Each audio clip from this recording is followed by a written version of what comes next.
नमस्कार दर्शकों, आप सभी का बहुत बहुत स्वागत है। आप सभी पर गंगा मैया की अपार कृपा बनी रहे।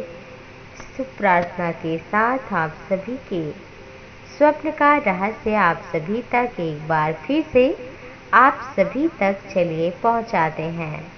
दोस्तों, सपनों का जो अर्थ है वो हमें भविष्य का संकेत देता है।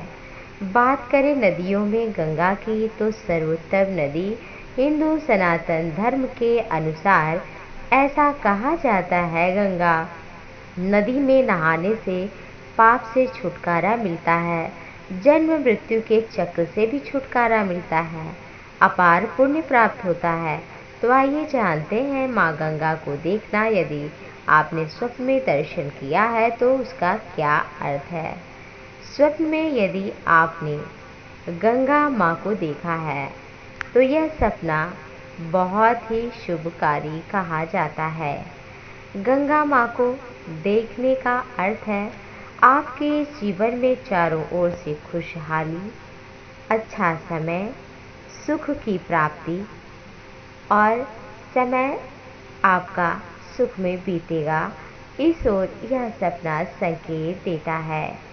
गंगा नदी को देखना जीवन में आ रही कार्य में बाधा को नष्ट करने की ओर ये संकेत देती है।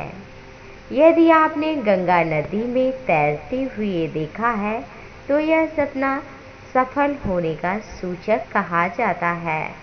दोस्तों, यदि आपके जीवन में संघर्ष चल रहा है, आपने देखा है नदी को, तो ये आपकी समस्याओं का हल अपने आप कहीं ना कहीं से होता दिखेगा।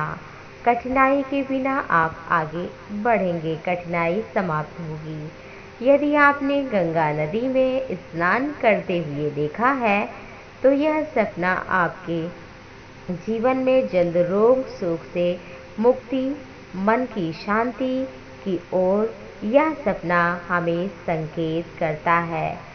गंगा नदी को पार करते हुए देखा है तो जल्द ही आप अपने समस्याओं से आगे बढ़ जाएंगे और समस्याएं जल्द ही आपके जीवन से खत्म होगी जो लंबे समय से चल रही हैं।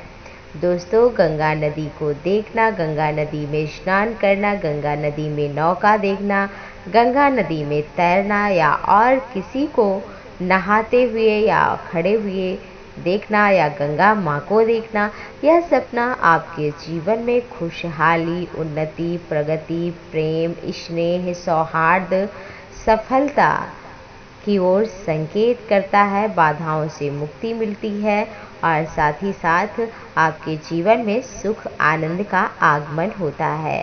तो यह सपना बेहद ही शुभकारी है। वैसे भी कहा जाता है कि गंगा का सेवन करने से निरोगी काया होती है और जीवन में सुख शांति बनी रहती है। 400 कोस से भी यदि कोई गंगा गंगा पुकारता है तो उसके सभी पाप नष्ट हो जाते हैं। पापी होने पर भी भगवान श्री हरि के धाम चला जाता है। गंगे गंगे तियो ब्रूयात यूय नाम सतैरपि मुच्यते सर्व पापेभ्यो विष्णुलोकम सगच्छति। तो यदि कोई पक्षी भी गंगा नदी को पार करता है तो वह भी भवसागर पार हो जाता है। कहते हैं अंत समय में गंगा का सेवन करने वाला मुक्त हो जाता है। इसलिए कब अंतिम समय आएगा यह पता नहीं है। प्रतिदिन गंगा और तुलसी का सेवन सभी को करना चाहिए। और आपने गंगा नदी को देखा है तो इसके शीघ्र फल प्राप्ति के लिए गंगा जल आप भगवान शिव पर चढ़ाएं। इससे आपका जल्द से जल्द मंगल और कल्याण होगा, शुभ होगा। तो दोस्तों, यह सपना बेहद ही शुभ है। जागृत और स्वप्न में हर तरह से शुभकारी है माँ गंगा। गंगा माँ की अपार कृपा आप सभी पर बनी रहे। दर्शकों, नेक्स्ट वीडियो में एक और रोचक जानकारी के साथ करेंगे मुलाकात। चैनल को सब्सक्राइब करिए और बने रहिए हमारे साथ। आज के वीडियो में बस सफ़र यहीं पर पूरा होता है। आप सभी का बहुत बहुत धन्यवाद। नमस्कार, प्रणाम।